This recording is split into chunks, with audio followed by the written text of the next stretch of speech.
Hello and welcome back to the channel. Thank you so much for joining me on another of my interviews. Now, as you know, through the course of the last few months, we've been looking at what's lawful and what's legal. We've touched on various obligations that we have with our government.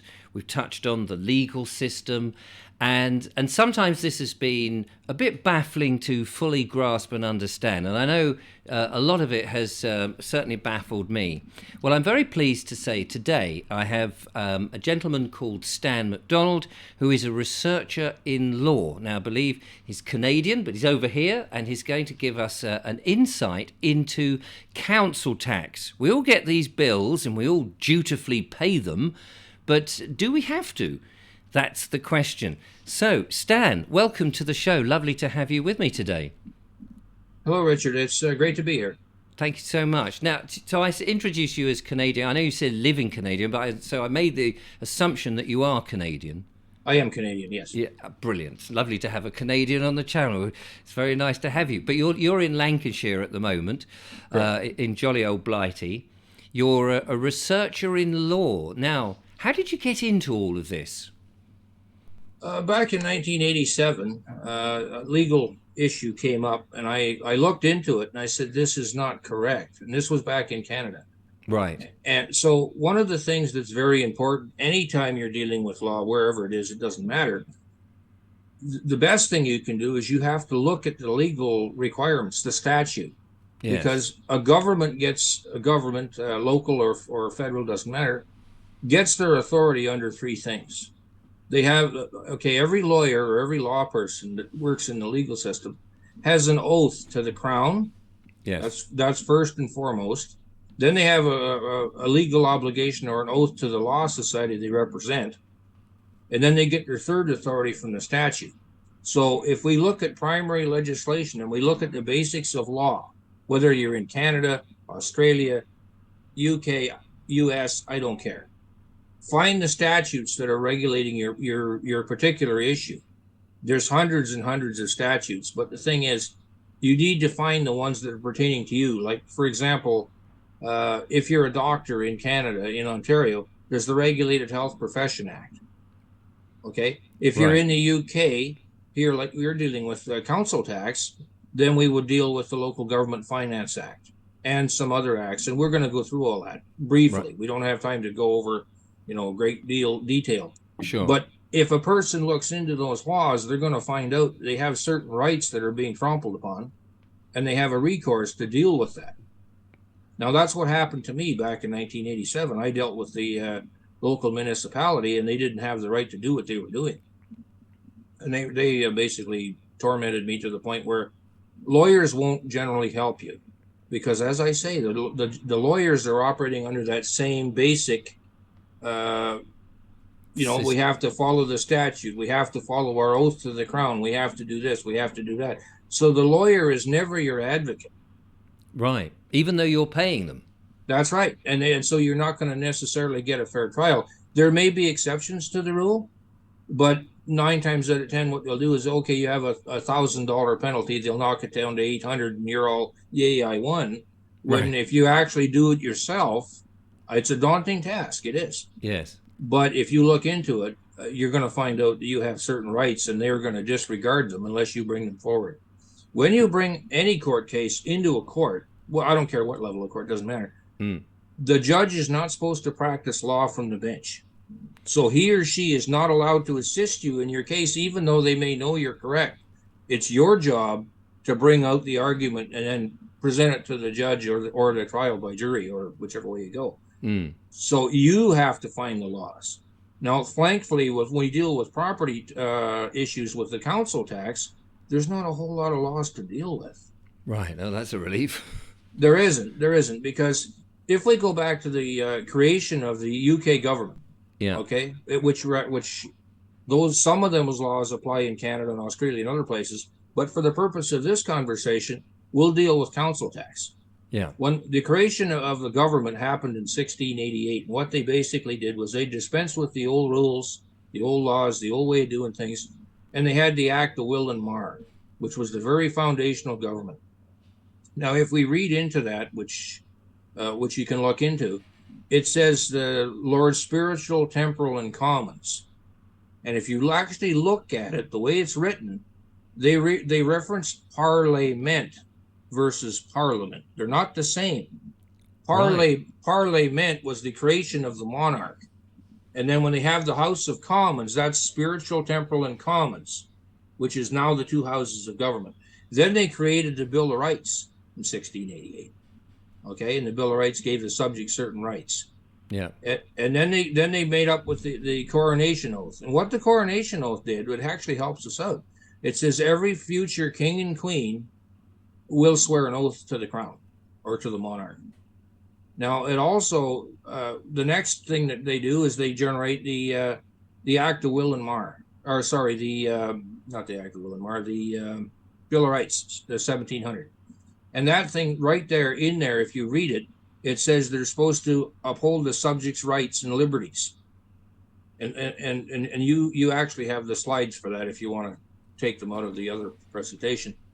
But it's in there. And the next thing they did is they developed basically an act. If the crown ceases to exist because somebody dies, they have to appoint somebody new within 6 months.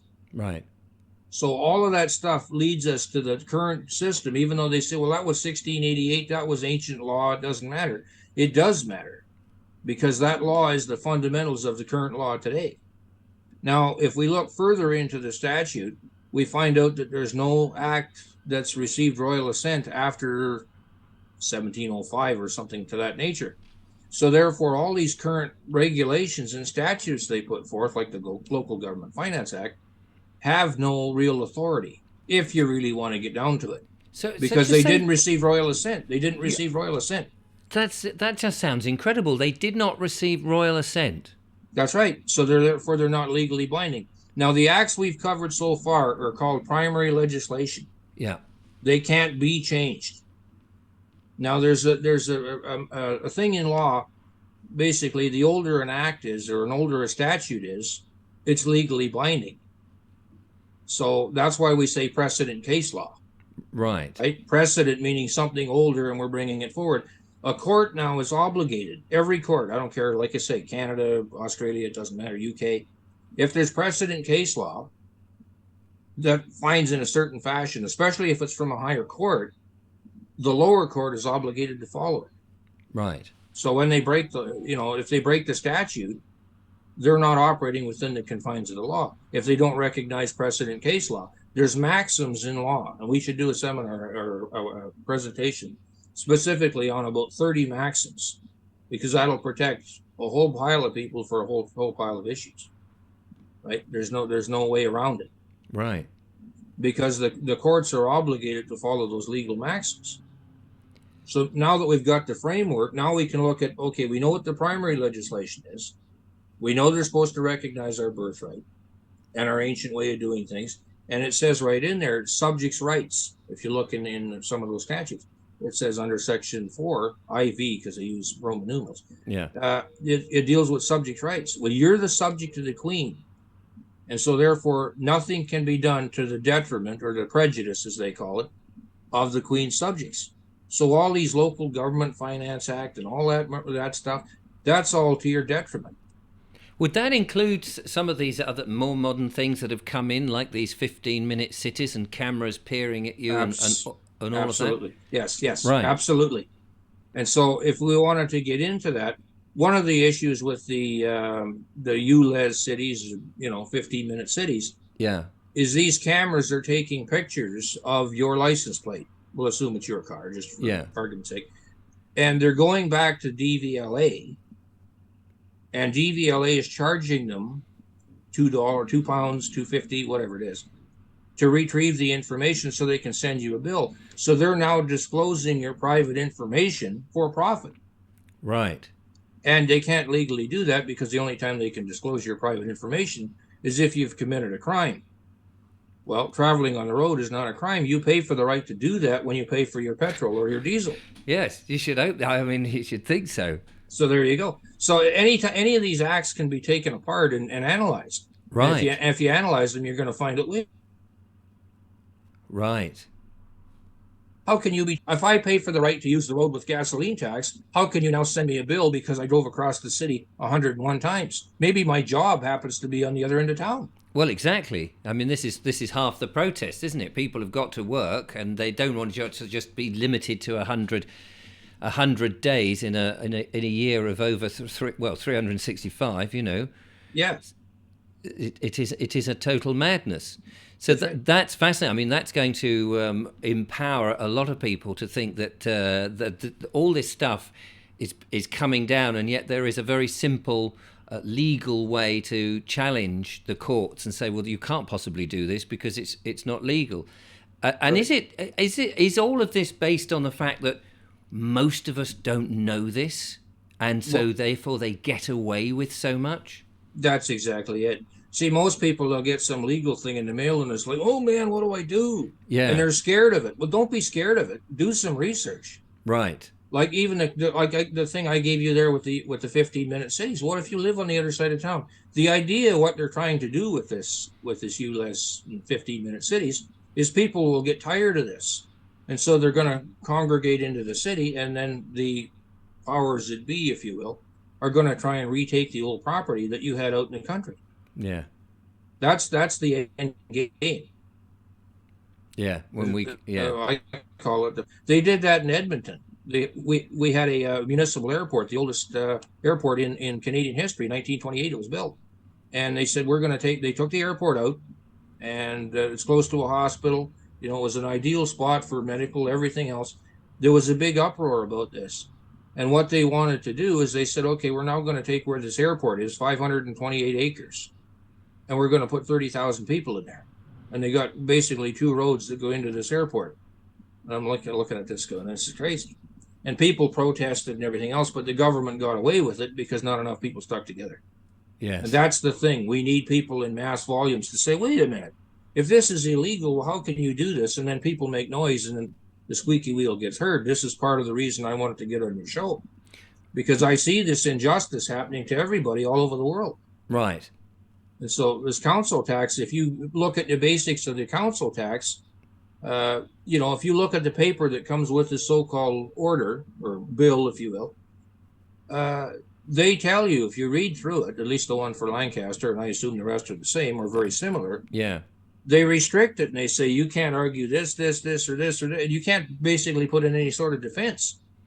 Well, that's depriving you of due process of the law. I know of one particular case where a woman and her husband moved in to a property, and they were getting this council tax bill from the previous person, and they were Yes. trying to fight it. And I said, "Well, wait a minute, hold it. When the heck did you move in?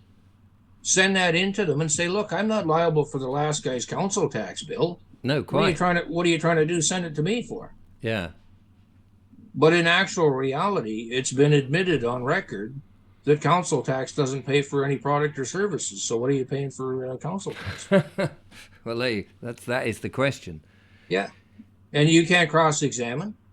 Those hearings are done in private, and court cases are supposed to be held in public. So the court case, now that the court's been held in private, so-called court, Yes. okay, it's This is held at in this is private. at the magistrate's court where you first end up. Exactly. So the case is held in private. That's illegal. Right. It's under section, I think, 109, but I'd have to look. But So anyway, so it's in other supposed words, to be it in should be public. public, so anybody could come in and sit in to make sure that justice is being done. Exactly. But Right. they do it in private so they can get away with it. Yes. Then they don't record the hearing, so whatever happens, and you can't prove otherwise. But you Yeah. have the legal right to record that hearing. Okay, Do that's you? yes, you do. I'll provide you with the details and the documents to prove this later on. Yeah, But sure. the thing is, you have a right to record your own court case as long as you don't do it, obtrusively, make a bunch of noise and your cell phone rings in the middle of court. Yeah. So that's incorrect.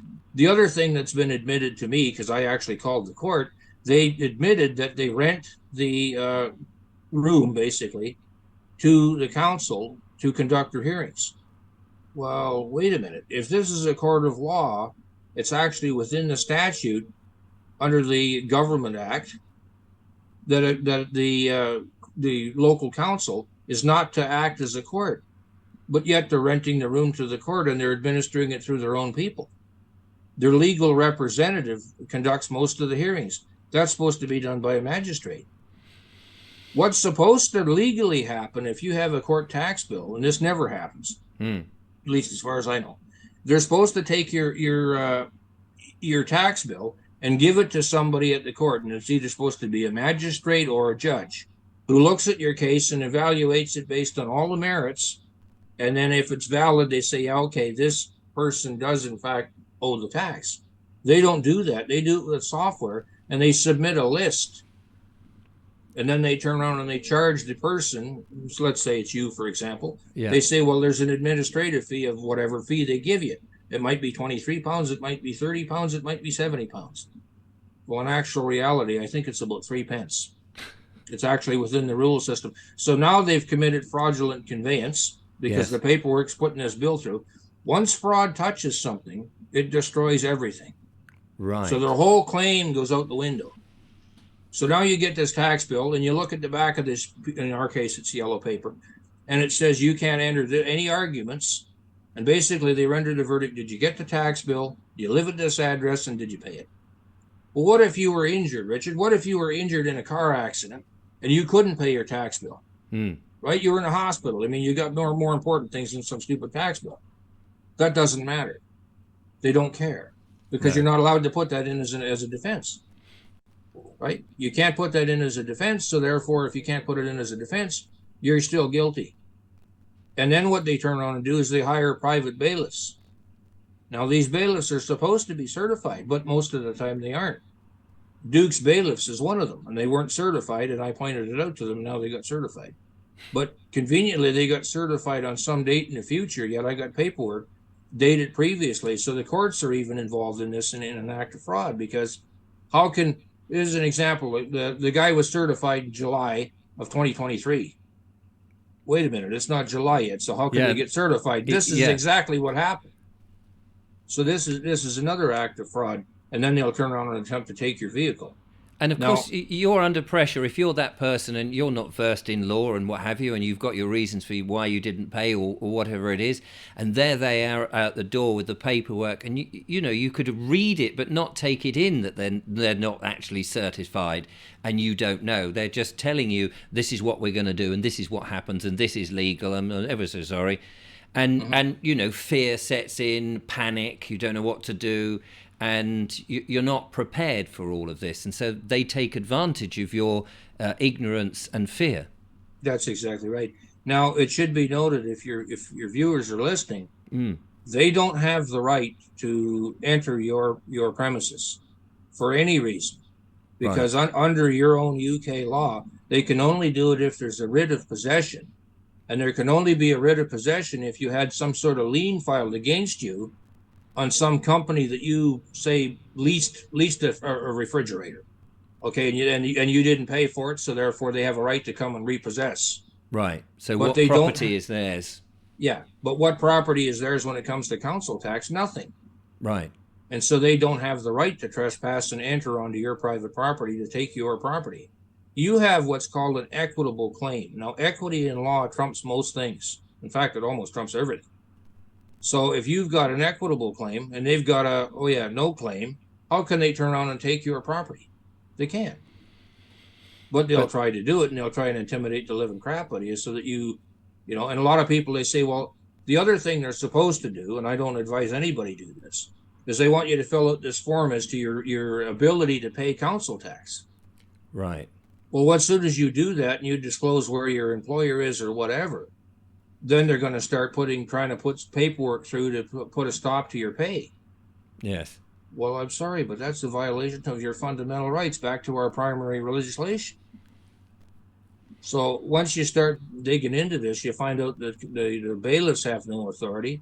And another thing they do that's illegal is they imprison people in certain cases.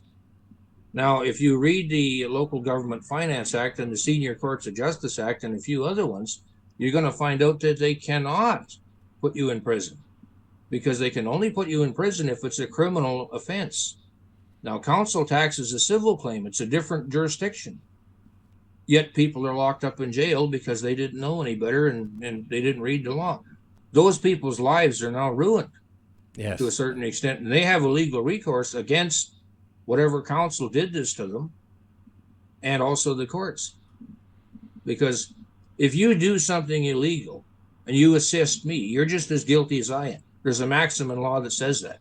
Right. So And that's what they're doing to us, and they're acting outside of the law. right. Now the thing is, you said, well, everybody should contribute and everybody should pay a percentage. Well, that's fine. But the municipality's doing all kinds of things that you don't agree with, such as these 15-minute cities. They're blocking roads off. They're putting in surveillance cameras. They're spending who knows how much money to install these cameras. That's coming supposedly out of your taxes. Well, if you don't agree with it, how do you protest? That's a very good point. Yeah, and they're not filling in I mean, some of the services that you think you're paying for, they're not even doing. Like potholes at the moment in the UK is an absolute nightmare, right up and down. We kind of know why they're doing it, because they don't want you in your car, but that's not the point. They should be doing it, and they should be filling them, and they're not. And we're all blindly paying our taxes thinking that they will eventually get round to this, but of course they're not. No, that's exactly right. So what one of your viewers had actually suggested, and you were talking about it in a town where people formed their own government. Yes. Yeah. And that's, I mean, the fat cat's not going to want to give up his lunch. No. So we have to stick together as a unit. One or two people trying to make an argument or a claim isn't going to work. Right? No, I agree. It needs more people to do such a thing. I mean, I use the sort of an allegory story in which people decided to make that, because the government or the council was really just not listening to what the people wanted. They said, well, if the council is not listening to what we want, and we are the people and we're paying for it, and we're willing to pay for the right services because that's right and proper, but if you're not doing it, then we just need another council. They're not going to go, so we'll just do our own thing, and by a democratic vote, in my story, that's what they did. Mm-hmm. Is that a league? Can people do that? Yes, you have a right to replace your government if it's not representing you. Your government is supposed to be your elected official, right? Yeah. So if they're your elected official as a general population, and they're not serving the population, they're not protecting your rights and liberties, right back to our primary legislation, then you have a right to tell the government, we don't want you. We're going to form our own government.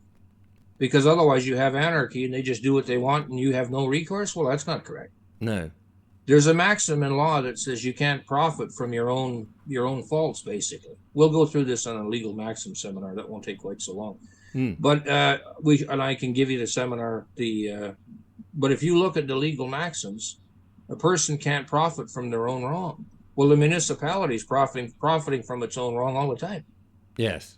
Well, we feel that right from the government with all the various diktats that have been coming down that nobody's asked for, and we feel like we're under an oppressive government rather than one that's there working for us and serving us.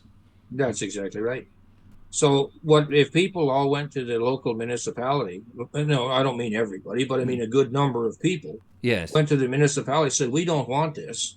You have 30 days to get rid of this crap, whatever it is. Say what happens? Let's just say, for example, your street, whatever street you live on, doesn't matter. And all of a sudden they put one of these big flower boxes there, and you can't drive up your street. Yeah. Well, where do you park your car? You park it in your driveway, but you can't do that now because you can't get to your driveway. Right.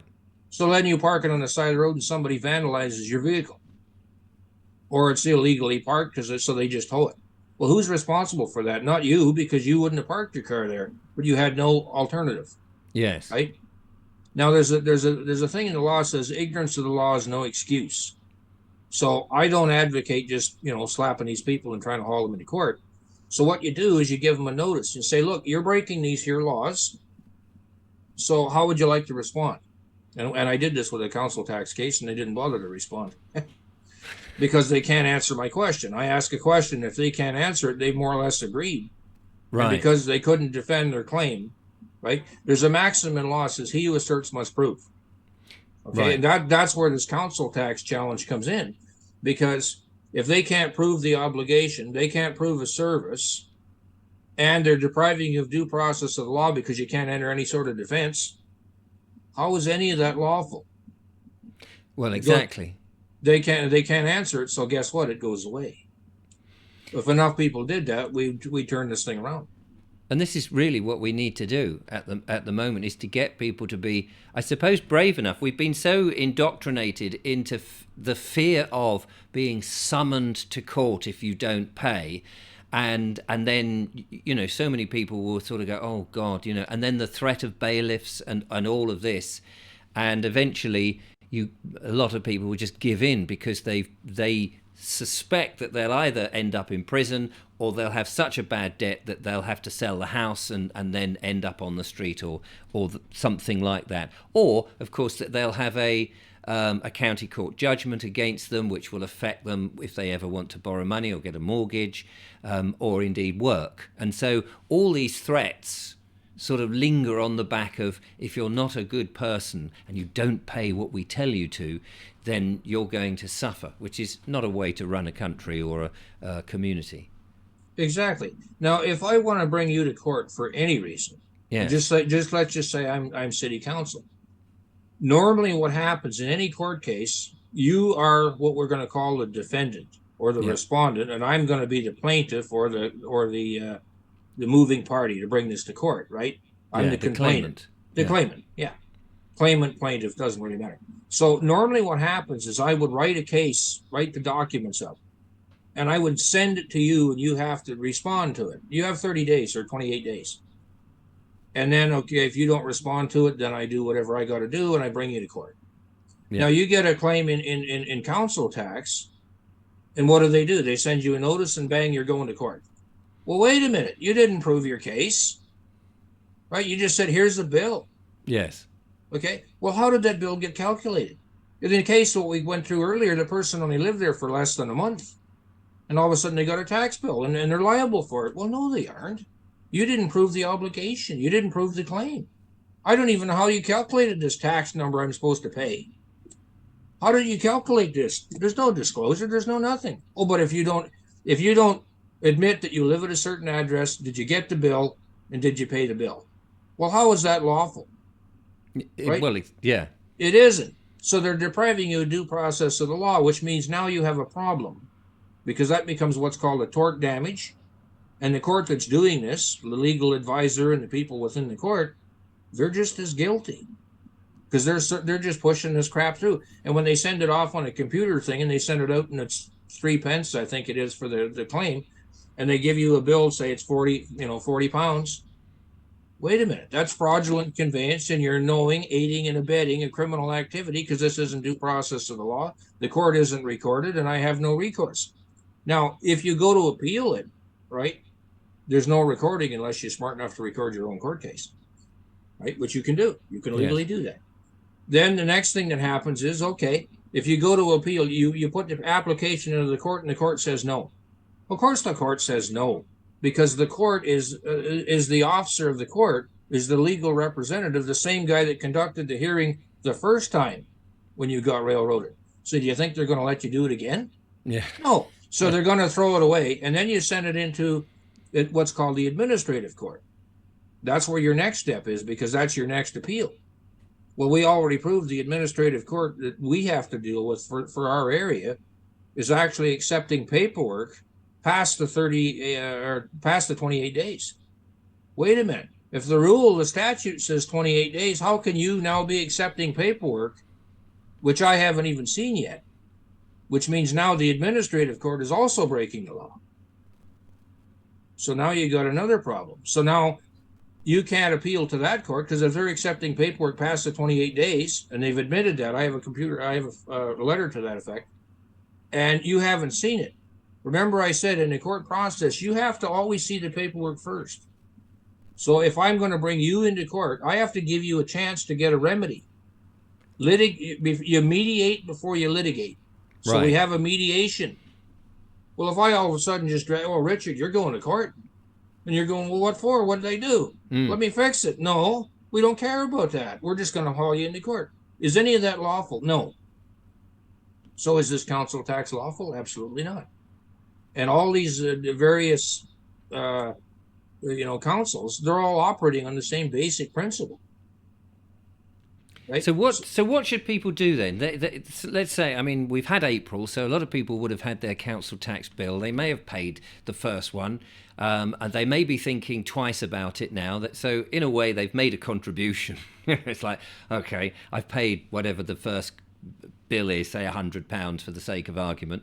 But they're beginning to think, do you know what, actually, having listened to you, listened to the show and listened to other people and seen the things that are happening and thinking, actually, I disagree with this. I don't want to pay anymore. I've had enough. What should we do? Well, in order to get into, without getting into a legal problem, a lot of people just go, oh, I'm going to stop paying. That'll fix the whole problem. No, that doesn't fix the whole problem. Because you're basically now, because you paid the first time, yes, there is an implied contract. Right. So what you want to do is you want to establish that implied contract is in fact based in fraud. Now, you can't knowingly aid and abet somebody committing an act of fraud. I don't care where you are, what planet you're on, I don't care. So what you do is you disclose to them, say, look, I don't believe this is correct. Could you please answer the following questions based on my tax notice? And you scrutinize the tax notice, right? If, let's say the person, hopefully they were in arrears, so they got this demand notice and then they paid it, because then they still have that yellow piece of paper. At least that's what it is for us. Right. So then you look at that and you say, well, wait a minute. How can it be legal when there's no disclosure as to how the funds are calculated? I don't know what products or services this thing pays for. And I have no chance of a defense, because the only defense you're going to allow me to give is basically admitting I got the tax bill, I live at a certain address, and who cares why I didn't pay? So that doesn't give me due process of the law. So that means your court case, if it had progressed to that procedure, would be unlawful. So now you're not really, you're questioning. You have a right to question any company that if you don't think they're operating right. Yeah. And these companies all are for profit, right? Obviously. Yes. So, and we should say they're a corporation. You know, that's the other thing. They are a legal corporation, the councils. They're not just working, as you might think, as a a non-for-profit company. They are for profit. That's their standing, and they're on places like Dun and Bradstreet, if I remember rightly.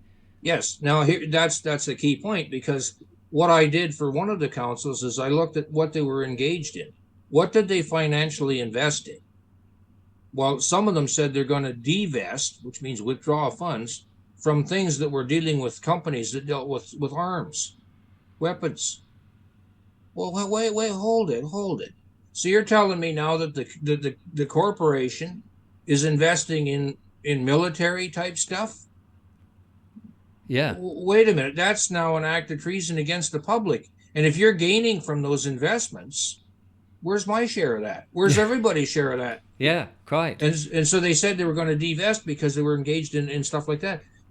I looked at a document which showed their bed and breakfast expenses, Airbnb expenses, hotel expenses. Well, how is that related to what we're doing? So you guys are misappropriating funds, and you're trying to extract the funds from the innocent taxpayer. So I want a disclosure. You have a right to do this under the Freedom of Information Act. You right to the Freedom of Information. You right. It's called a DSR, right? And it's you're a subject now at this point, so you have a right to say, where do my funds go? What are they being used for? If they won't disclose, then why am I obligated to pay? I don't even know what they're being used for. Now I find out they've been used to finance acts of war. Yeah, which is very worrying. Yeah. Right. And then so there's another, you analyze their paperwork. And if you say, well, I would like it, you're not refused. The thing is, you're not going to refuse to pay. No, you're just asking questions. You're just asking a simple question. And until I get a response to my question, I'm withholding.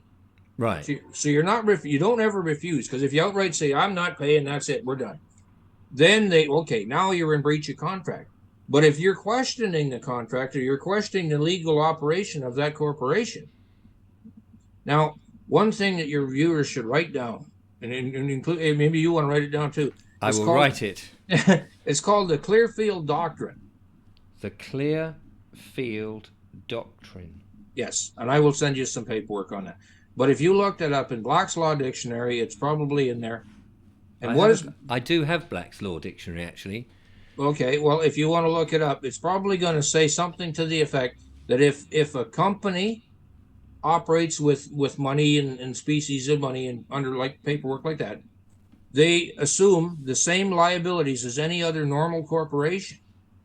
So can you now, as a normal, your own individual, can a corporation impel you to do something without a contract? No, You right? can't. Yeah. Right? Like when you go to, if you work for a company, I don't pick a company, I don't care. Yeah. Right? JCB, right? They're here in the UK. So when you walk in the door, you apply to JCB rules because you're an employee. Yes. Now, if you work at, I don't know, Sainsbury's, they're going to have a different set of rules, right? Yeah. Yeah. Right? Well, if you don't work for this government corporation and they won't disclose where the money's going, they don't give you a fair chance at a trial, you scrutinize their documents and you find out they're spending it on arms races or military type stuff. Lancaster Council, for example, they have the parking, underground parking. We pay for that. But if you park your car and don't register or don't record it, basically on their little app, they'll send you a bill. Yes. Well, okay, I get that because you're using a space, you're using a service. But when they put in these ULEZ cities and they put around these big flower boxes blocking the road off so you can't park your car, you don't want that. And that costs an expense. When they install those cameras at 40,000 pounds per camera or whatever the number is, who cares? You didn't ask for that, so they're misappropriating funds. What there needs to be is a referendum of the people, by the people, to say, do we want this? Somebody has to take charge and do this and say, okay, we have a meeting. We're going to have a meeting on whatever day, pick a day, at some private place, not public, because they can shut down the public park. Yes. Right? Have it at a private place and say, we're just here for a vote. Anybody that wants to attend on X day at X time can make their vote known, whether or not they want this ULEZ city. Let's just pick that. Yeah, yeah. And then everybody's got an equal opportunity. Somebody would have to run this ad in the paper 3 times. There's a rule of 3, so you do it 3 times. Do it. Let's just pick July. So we'll run it in July, on the first week of July. Then we'll run it on the second week. Then we'll run it on the 4th week.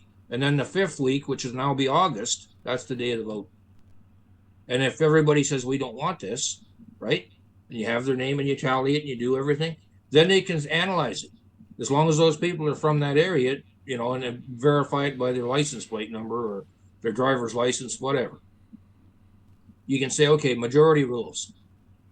85% of the people don't want this ULEZ city. So all the expenses that you incurred, which you shouldn't have, those funds should be coming back to the people. And this crap should be gone, disconnected. Yeah. Right? You're not inciting a riot. I'm not saying go to the city hall and, you know, do some drastic stupidness. No. You're just doing a democratic vote by the people for the people. So once you've done the vote, once you go to the council, do you, or you take them to court? Well, you don't want to go to court right away because you want to mediate before litigate. Right? Yes. Mediate before litigate. Yeah. So you bring it to them, say nobody wants this. Majority vote of people don't want this 15-minute city crap. And they don't want these flower box things blocking their roads. Yeah. Right? So we're not going to do that. Right? And if you want to persist in doing that, then you're committing treason against the people or harm to the people, and you're misappropriating funds. If they're your representative, you have a right to dictate how they spend money. Yes, of course you do. Right. Otherwise, they're not your representative. So if they're not your representative, what are you paying them for? Yeah. Who the hell are they? Exactly.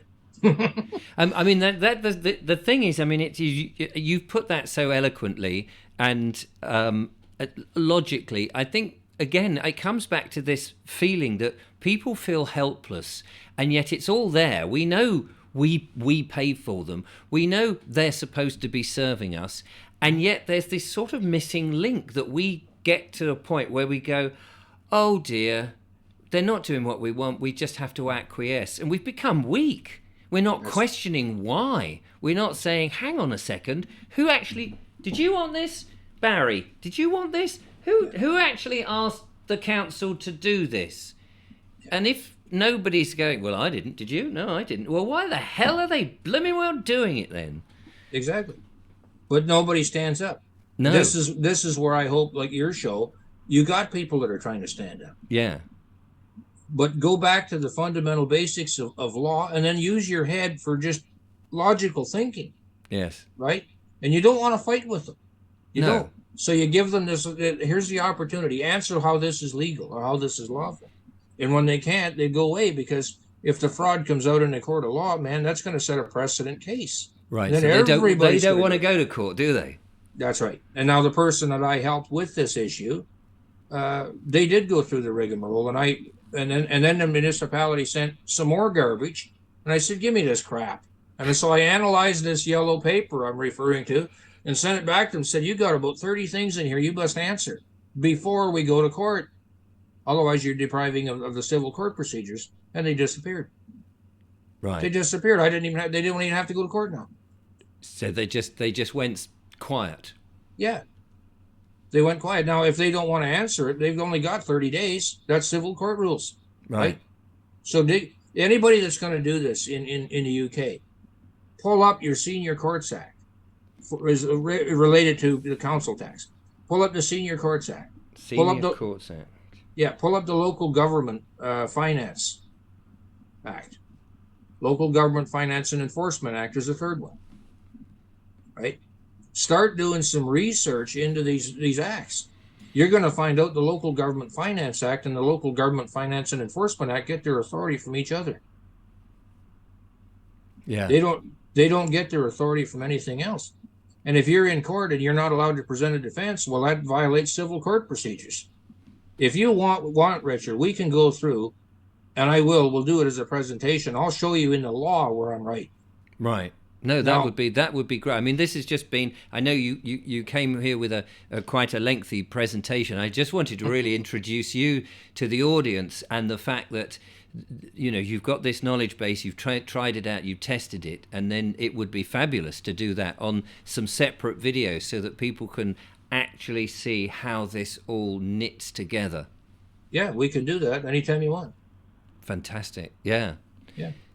So I mean, just on this front, there's that sense, as I said before we started recording, mm-hmm. that I think if you're working under the principle of having a community and looking after one another in a community like we all feel that we ought to, that we all need to contribute something towards that community, and that the people who you've elected to administer that should take those funds and do as you asked. And as you so clearly have stated, that's not what's happening. And so then there's this problem, a conflict, and people are feeling, well, how is it we can't address this? You've very clearly stated that, we can. The legal system is actually on our side to do that, because they're working corruptly against us to extract the money and potentially investing in illegal things like arms and things like that, or whatever it is that nobody actually agrees for or asked for.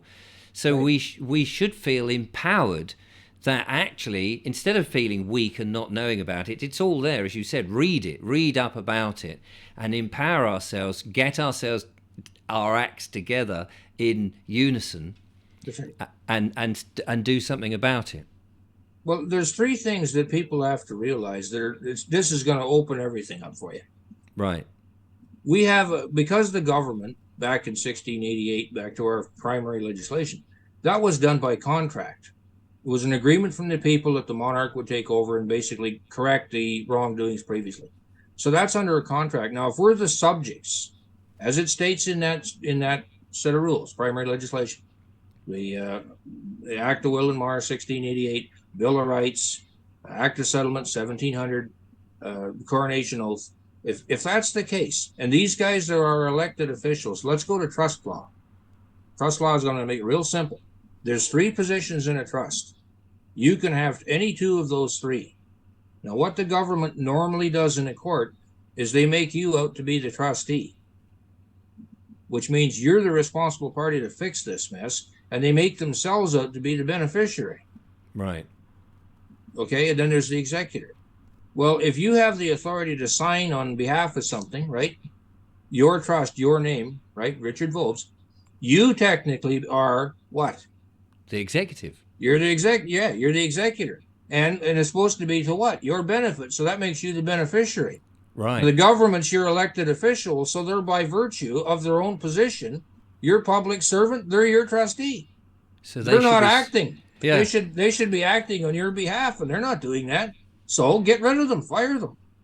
So is it right? And now this is interesting because you're the first person, apart from a friend of mine called Stuart, who keeps going back to. He says nobody mentions the executor. Nobody mentions that in these trust situations, and he says that when you go, if you get as far as going to court, once you're in the court, what they are trying to do is to get the jurisdiction so that, because it's down to a presumption that that unless you rebut it, they will presume that you're the trustee. But you go in as the executor and the sole beneficiary, and you say to them, when they say, state your name or whatever it is, you're saying, hang on a minute, let's just state the positions. I'm the executor here and the sole beneficiary, and you are the trustee. And they don't like that because they want you to be the trustee and pay the bills.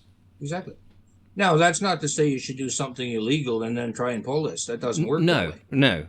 Because that trust applies to government regulations. If you do harm to somebody, that's totally different. You have to fix that. You have to rectify that. Yes. But a lot of times they won't let you speak. So the solution is, when you do your paperwork, identify yourself on the paperwork, as well as what you can do orally, because the judge's job, his or her job, doesn't matter, and I don't care what court you're in, is to render a verdict based on what's presented orally, which verbally, or in writing. Now, if the judge disregards any facts in law that you presented orally or in writing, the whole court case is void, because it's fraud on the court by the court, so the case is garbage. So you've got to get your paperwork in order. Yeah, but it's fairly simple. I mean, I just put your name down. You're the whoever. You're the defendant. So in this case, you're the respondent. Defendant, call it whatever you want. Yeah. And you're the beneficiary and the executor. Right. And then when they see that, we don't want this guy in court. Let's get rid of this case. And a lot of times they'll stall the case, and then after about the 6th or 7th time, they say, well, we're not going to proceed with this. Yes. See, this is the one problem. There is a gentleman out there, and I don't want to name names. No. But he turns around and he says, well, he won his case against council tax, and actually he didn't. They withdrew the charges. So he didn't really technically win his case. They withdrew the charges because they didn't want public knowledge. Yes. And another case he did, they knocked the fine down. So technically he didn't win. No, but it's a partial victory. Victory. Yeah. Yeah. But for all intents and purposes, he's taken them, he's challenged them. They don't want to accept the responsibility because he's made his position as executor and sole beneficiary to them, and they know that they can't take it to court because then they've got to pay, and it would expose the whole court system. Well, I think we just did that. Yeah, well, we've just done that, so that's fine because we're not in the courtroom itself. Hopefully. Yeah, and the thing is, when you have a court case, like if I start slandering somebody, I could be nailed for libel and slander. Yes. But if it's a court case and it's already in the courts are public, so I'm not slandering anybody. I'm just disclosing what the law is, and I'm not telling you to take my word for it. I'm saying go look it up. I told you what to go read it. The best thing a person can do, though, is download whatever statutes they can get off the internet, right? And make sure they're from the government, not some guy that twists it and download it, because you have a right to use the old laws. Because, for example, and I have to use a Canadian rule here, but in Ontario, the first Highway Traffic Act was written in 1928, and it was to regulate people in commerce. If you look up in your dictionary, go look up, unless it's been modified, go look up the word traffic. Yes. It says one engaged in commerce. One engaged in commerce. Yeah. And the word driver, right? One being employed. So the Highway Traffic Safety Act, or the Ontario Highway Traffic Act, or the Alberta Traffic Safety Act, or whatever they call it here, if you go back to the legal definition, it was to regulate commerce. And if you're making a profit by using the highway, the roadway, you should pay a tax Right. because everybody paid into it, and all of a sudden you're making all this extra money on it. So when they charge you with drug trafficking, what the heck do they mean?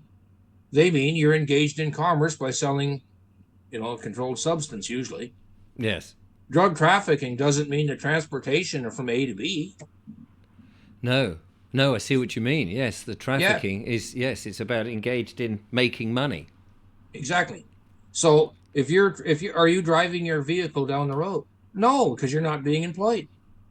Now, one of the things that they do is they turn around and in the UK, you're not even the registered owner of the vehicle. You're the No. keeper now. You used to be. So what I did was I sent a letter off to DVLA and I said, wait a minute. If I'm not the registered owner, I'm only the keeper. If you're the registered owner, you're the responsible party. So here's my latest repair bill due to this yearly inspection. They wrote back and sent it back, said you got to pay that on your own. So what you can do to get your vehicle out of the system if you want to, but you're going to have a fight, is you write to DVLA and say, I want the birth certificate for my vehicle, the manufacturer's certificate of origin. They call it a different, but it's the same thing. Yes. And if they won't give it to you, then what do they have? They don't have an equitable title because they can't produce the document. And I happen to know that your government turned around and sold those years ago. So they have no equitable title. They can't prove it. They don't have the title document.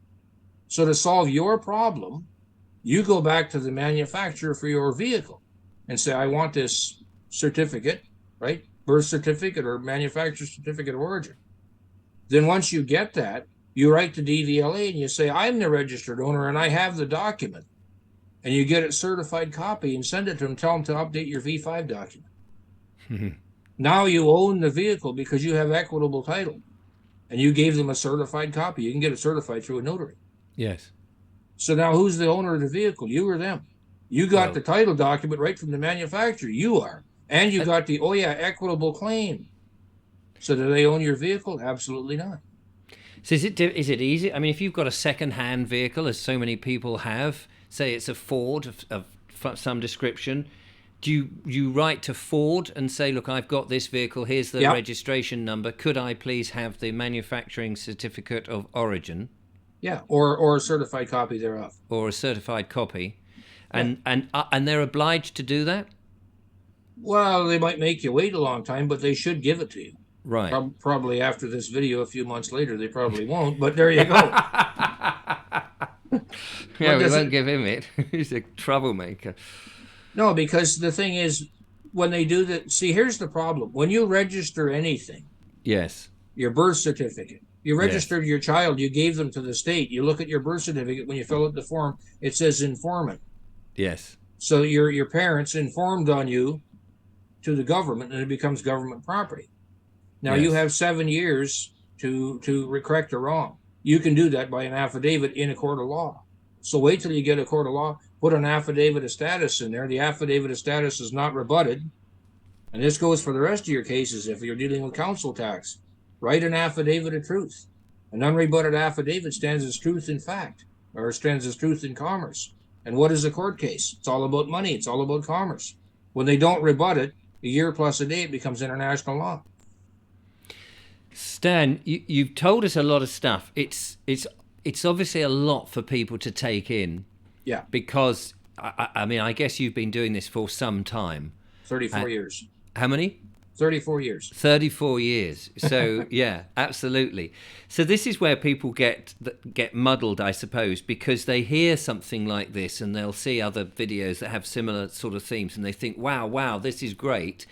And then there's all that knowledge that actually takes a bit of time to sort of really focus in what is the procedure on how you do each little bit, because people are not used to this. You know, the world is very different from how it looks. That's right. And lots of these organizations are corrupt. They seem to be there not for your benefit, but actually to extract money from you, and so on and so forth. And so talking to you, clearly there is a need to fully understand this and take it nice and slowly through each little stage so that people can understand exactly what you mean by an affidavit of status, Yep. how you would present that, and that just loads of people would think, actually, I don't want the government or the police or anyone to feel they have the right to take away a vehicle I've paid for and I've really only paid to keep it rather than to own it. That's right. And so all of these things clearly, so I need to get you back. No problem. No problem. But and I know you're in the process of putting together a website that will have a lot of this knowledge on. That's right. That's Yeah. right. Yeah. But it's not there yet. No, it's not there yet because I have to turn around and make the documents so that they're easy to understand. One of the things a lot of people do is they get confused with this legalese garbage. Mm. And when you start challenging the system, one of the common cases they'll bring up is Meads versus Meads. And he's a pseudo litigant and Meads versus Meads, and they try and paint you with the same brush. So because there was a lot of people over the years that used to turn around and try to say, well, use your thumbprint and use your birth certificate and put a stamp on it and turn it upside down, put some crayons on it and mail it in. None of that crap works. Right. None of it works. And when they see that, they just go, oh, it's another one of those free men, and they just label you the same. So before you get off doing any sort of paperwork, right, you already know you're going to be in for a challenge, and you already know they're going to try and fight you because they don't want to give up control, right? So one of the first things, when they come up to you and say, well, it's Meads versus Meads, you're an opto-pseudo litigant, which, what the heck does that mean? Mm. But anyway, you can say, no, I'm not no opto-pseudo anything. I turn around and I used your statute, which is your regulation applied by your government, right? Because what is a statute? A statute is a set of rules that govern a corporation, right? It's like an employment policy. It's a regulation to confine what you can do. Yes. Right? Well, there's the Senior Courts Act. So if you quote some section out of the Senior Courts Act that says you have the right to record your own court case, I'm just going to use an example. Say it's Section 109. You can put it in your affidavit or you can put it in your paperwork. I will be recording my court case pursuant to Section 109 of the Senior Courts Act. Or you can shut the heck up, and if they turn around and say, that was illegal, that's void. No, it isn't. Section 109 of the Senior Courts Act. Because these people don't read the law. No. They don't. They just go along, well, this is what we did last week. This is what we did 2 years ago. Yeah. But if you actually look at the statute, that's your remedy. None of this, I'm going to put a red stamp on it. I'll sign on the left-hand side with purple ink. I'll spit in the corner and chew the edge off it. None of that garbage works. It doesn't. And that's what will get you into hot water. Right. Yeah. So use their axe against them. That's right. Because now, they have keep in mind that they're going to change the act to try and screw up what you're trying to do, because they're going to try and close the loophole. So my answer is download the act as it is now. Like, for example, I'll go back to the Ontario Highway Traffic Act, 1928. If it was to regulate commerce, which is what its initial intent was, and they now twisted it so that everybody has to register their vehicle, everybody needs a driver's license, blah, blah, blah. Okay? Yeah. Well, the fundamental act was based on one thing. You guys twisted it into something else. That's fraud, so that doesn't apply. Fraud destroys all that it touches. Because you have an original act that is before that. Yeah. Yeah. Like one court case I dealt with that said that they were trying to nail this person for having vehicles on his property that didn't have license plates on them. Well, under the guidelines of Section 7.1 of the Highway Traffic Act of Ontario, you don't need to have license plates on them. So then they said, well, yeah, but the vehicle's derelict because it doesn't have plates. Then they turn around and change it. Well, the vehicle's derelict because you haven't started it. Well, wait a minute. You're asserting the vehicle's derelict. Have you tried to start that vehicle? No. So you don't know if it's derelict or not. But the courts will go along with it. Well, the same thing with this. Under the government, the Local Government Act, which is another act you should look up, they don't have the courts. The municipalities don't have the right to take on a position of a court. Well, wait a minute. Didn't I tell you earlier that they hire the room of the court and they operate? Yes. So that makes the whole thing illegal. So now the court's committing fraud. Once there's fraud on the court loses its jurisdiction permanently. So they have no jurisdiction to bother you ever again. And I will be sending you a copy of these acts so you can share them with the viewers. Yes, please. Because enough of this crap has gone on. I've had enough of it. Yeah. I put up with this stuff for 34 years, and I studied the law because there's nobody going to help me. Right? No. When I first studied this thing, I went into court 10 days later and I won my case. I didn't know what the heck I was doing. But what I did, and this is what I advise a lot of people to do, just go to a court and sit in the court. If you have to, do it, spend 4 or 5 days. Who cares? Yeah. Sit in the court, see how the thing runs. Print out a copy of the Senior Courts Act or Civil Court Procedures. Read it. Go watch how it's done. You'll see what's happening. Then what I did is I went, and I started writing down court case names. Because it's public record, I pulled the court case. I see how it's laid out. I asked them to photocopy it. It's public record. Who cares? Yeah, I got somebody's private information. Who gives a crap? I'm using it for a template on how to do it right. Yes. And then I said, okay, well, this act and this act and this act apply. So then I study the act. I take their document, I rip it all apart, I reassemble it into the way I want, and I file it in court. If you don't file the paperwork on the proper format the way they want it, they're going to say this isn't right, and they're going to throw it out. They don't like self-litigants because the self-litigant speaks the truth. They can't handle the truth. Yes. That's it. Stan, this is really interesting. Thank you very much. So many people will be absolutely fascinated, and as I say, it would be wonderful to get you back to go through some presentations which we can put on the channel, and people can look at that. I think the advice of going into court and just sitting and watching is brilliant, because so many people are frightened of a court. And they may not even know that they can go in and just sit and watch, and quietly make notes and listen to it. You might not be able to record it, of course, because it's not your case, but you can watch and listen and observe and learn, and that's how you deal with things. It would be great to have you back and learn more. Absolutely, and in fact, I already got the next presentation. So anytime you want to go, we can deal with what's called maxims in law, or we can deal with court procedure as a general overview. Yeah, no, that would be brilliant. We'll arrange a time, and then we can just house these videos, and people can just refer to them as and when, assuming YouTube doesn't kick me off again. Yeah, well, that's another thing. That's freedom of speech, and then here they are trying to sequester it. Yeah, absolutely. But people need to know all of this. This is so important, and I can't think of a better time at the moment where more people are starting to sort of question why is stuff happening, and this is a way to deal with it. Yes. Now, you are going to be met with a challenge. They don't like self-litigants, so make sure your facts are verifiable, provable, and anything you make, any statement you make, try and support it with evidence, pictures, excerpts out of the statute. Don't walk in there and say, I'm just going to rattle all this stuff off in front of the judge, because they'll shut you down. Right. So put it in writing as well as orally. And then make your most strongest argument first. If it was council tax, I'd say, I got this yellow piece of paper, and they don't allow me any sort of defense. The only thing they care about is, did I get the bill? Do I live at this address? And did I pay it? So how is that due process of the law? The court right there is deprived you of due process of the law. The case is void. It's fraud on the court by the court. And that's a term you guys can look up.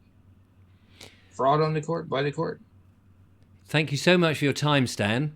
No problem. Thank you. No, I really appreciate it, and we will get you back, and we'll do some more. I think people will be quite fired up by this, so I really appreciate it. Thank you so much. Thank you.